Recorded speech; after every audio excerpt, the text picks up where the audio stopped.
Among scattered points in a plane so wide, three must unite side by side. A triangle is born with strength and grace, whose area we seek the largest space. In this problem, we are given a set of points on a two-dimensional plane. Each point is defined by its coordinates x and y. Our task is to select any three distinct points and form a triangle. Among all possible triangles, we must determine the one that has the largest area. The result should be accurate within a margin of error of 1 times 10 to the power of minus 5. Consider the input 0, 0, 0, 1, 1, 0, 0, 2 and 2, 0. When we test different triangles, the largest one is formed at the points 0, 0, 0, 2 and 2, 0. The area of this triangle is exactly 2. Thus the correct output is 2.0000. Another example is 1, 0, 0, 0 and 0, 1. Here the triangle formed is right angled with both base and height equal to 1. Therefore its area is 1/2 or 0.5. The output matches the expected value. The constraints are as follows. The number of points will be between 3 and 50. Each coordinate, whether x or y, lies between minus 50 and plus 50. All points are guaranteed to be unique. Since the maximum number of points is only 50, it is feasible to check every combination of 3 points. That gives us fewer than 20,000 triangles, which is manageable. To solve this, we need to recall a geometric formula.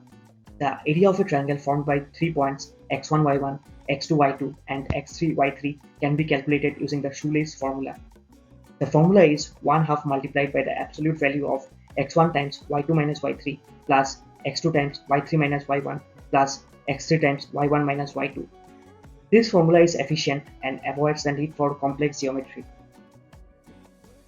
Our simplest idea is brute force. We try all possible sets of 3 points. For each triplet, we calculate the area using the shoelace formula. We then update the maximum area if the current triangle is larger than what we have seen before. Normally brute force might sound inefficient, but here the maximum number of points is only 50.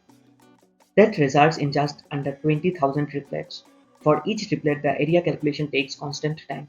So the overall time complexity is cubic in n, but still very practical for the given constraints. The first step is to initialize a variable called max area. We set this to 0.0 initially.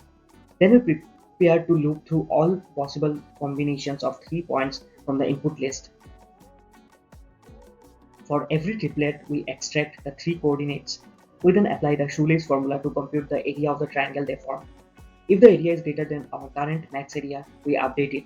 This way, by the end of our iterations, max area always contains the largest triangle area seen so far. After we finish examining all combinations, we return the value of max area.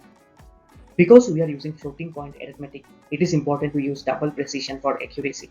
This ensures the result is correct within the required error tolerance. Let us dry run with the points 0, 0, 0, 2 and 2, 0. Plugging into the formula, area equals half times the absolute value of 0 times 2 minus 0 plus 0 times 0 minus 0 plus 2 times 0 minus 2. This simplifies to 1/2 times the absolute value of negative 4, which equals 2. Thus we confirm that the maximum area for this set of points is indeed 2. Here is the C++ implementation. We loop over every combination of 3 points. For each set, we compute the area using the shoelace formula.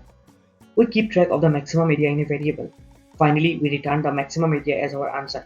The time complexity is order n cubed and the space complexity is constant. Some key insights are worth highlighting. First, the shoelace formula gives us a direct and efficient way to compute area.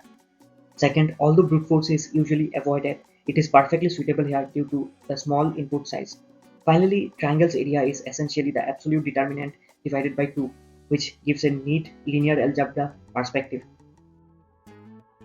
In conclusion, the problem combines geometry and brute force computation. The most important step is applying the area formula correctly. Thanks to the small input size, a cubic solution is sufficient. By systematically checking all triplets, we can confidently find the largest triangle area. This problem demonstrates how a small geometric principle paired with careful iteration can solve a challenging task. Thank you for your attention.